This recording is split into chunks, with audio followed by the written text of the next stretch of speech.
Рамзан Кадыров в опале. Как утверждают чеченские активисты, глава республики практически не появляется в Грозном, а семью и ближайшее окружение вывез в Арабские Эмираты. Начиная с конца декабря личный борт Кадырова постоянно курсирует между столицей республики и аэропортами Дубая и Абу-Даби. Под Кадыровым, кажется, зашаталось кресло. Так в этом уверен наш обозреватель Ренат Давлетгильдеев.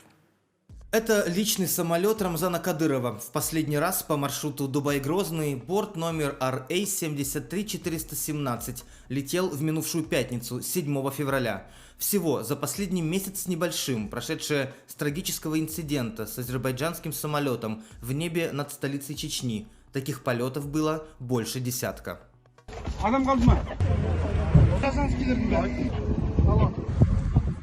Кадыров впервые улетел из Грозного на 5-й день после трагедии, унесшей жизни 38 человек. Еще 29 чудом выжили и получили ранения. Наши источники в чеченской элите уверяют, обратно он не возвращался. Но что этому предшествовало? 26 декабря в Азербайджане траур по жертвам трагедии. Рамзан Кадыров в Грозном молчит о том, что это именно чеченское ПВО сбило самолет. В тот же день в Грозном Рамзан Кадыров наградил своего племянника Хамзата Кадырова, он занимает пост секретаря Совбеза Чечни, медалью за заслуги перед республикой. Именно он, Хамзат, накануне отчитался, все вражеские цели в небе над Грозным были благополучно сбиты. Над Москвой к этому моменту уже нависла небывалая угроза. Все отчеты давали понять, самолет упал из-за удара ПВО. Россия пыталась скрыть преступление. Рейс с людьми на борту отправили подальше от своей территории умирать над Каспием. Путин вынужден нелепо молчать, а Кадыров кичливо награждает в день траура у принципиальных соседей и партнеров Кремля свою семью шоколадными медальками. В Грозный с закрытым визитом по поручению администрации президента отправляется глава Следственного комитета Александр Бастрыкин. По полученной нами информации, Бастрыкин в жесткой форме прошелся, в том числе и над Кадыровым, после того, как сбили самолет в небе над Грозным. После этого Рамзану Кадырову запрещено комментировать как внутренние политику Российской Федерации, так и внешней политики. То есть поэтому Рамзан Кадыров сегодня молчит. Да, ему сложно.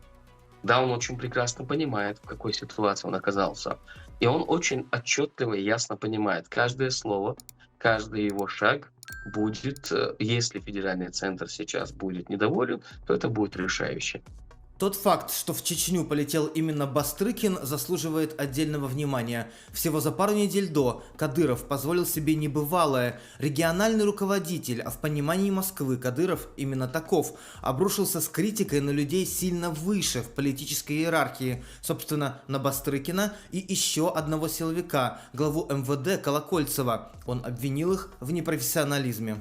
Кадыров дал понять, решает все в России, все равно он, а не главы влиятельнейших ведомств. Самоуверенно, не правда ли? Не говоря уже про личную дружбу Бастрыкина и Путина, с которым они однокурсники по юрфаку. И про особую роль Колокольцева, главного долгожителя среди всех руководителей силовых ведомств в России, который занимает свой пост уже 13 лет. Бастрыкин и Колокольцев сидят не на своих местах. Удивительно, но эта статья до сих пор висит на сайте карманного кадыровского агентства «Грозный информ». Те люди, которые беспредельничают, сидя в креслах там и не смотрят, что творится за окном, их Всевышний обязательно накажет. Не на своем месте сидит глава Чечни, решили в силовой элите, где давно назрело недовольство выскочкой и князьком Самодуром, который дружбой с Владимиром Путиным прикрывает поголовную коррупцию, легализованный бандитизм и полную вседозволенность себя и своей свиты.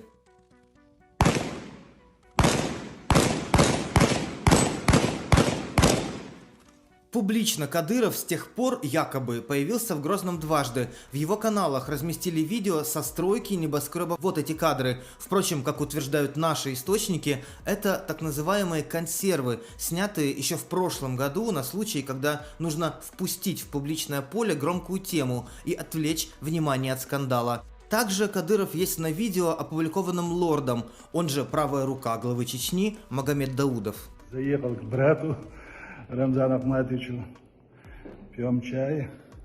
Ты где нашел меня? Но и эти кадры сняты не в Грозном. Спецбортом Кадырова Даудов специально для того, чтобы показать бежавшего лидера, прилетел в его резиденцию в Дубае. Это смонтированное видео. Вот. И у меня была информация, что Кадыров со своими близкими людьми находится в Дубае. Это, можно сказать, даже единственная страна, куда он может поехать спокойно. Где они часто и бывают, где у них находятся виллы, вот, можно сказать, даже самые дорогие. Никогда еще недовольство силовиков Кадыровым не было столь высоким. Вопрос один: сможет ли попасть Кадыров на аудиенцию к Путину? По горячим следам в конце декабря сделать этого ему не удалось.